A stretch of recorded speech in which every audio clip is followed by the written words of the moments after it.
May mga gamit na hindi lang basta luma, kundi may madilim na kwento at sumpang nakakakilabot. Narito ang 5 sa pinakakilalang isinumpang bagay sa mundo.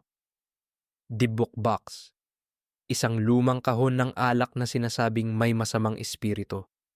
Ang mga dating may-ari nito ay nakaranas ng bangungot, sakit, at kakaibang pangyayari.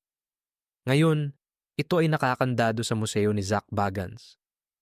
Robert the Doll, isang manika na gumagalaw mag-isa, tumatawa sa gabi, at sinasabing nagdadala ng malas sa mga bumabastos dito.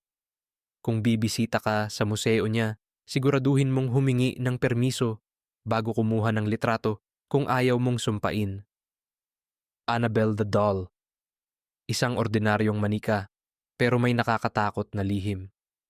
Ayon sa paranormal investigators na sina Ed at Lorraine Warren, nagdulot ito ng aksidente, pananakit, at maging ng isang bisitang namatay matapos itong kutyain. Ngayon, nakakulong ito sa isang glass case na may babala. Huwag bubuksan. Bus by Stoop Chair, isang lumang upuan na isinumpa ng isang kriminal bago siya bitayin noong 1702.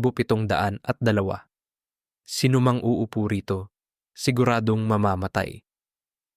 Dahil sa sunod-sunod na pagkamatay, isinabit na lang ito sa pader ng isang museo para walang makaupo.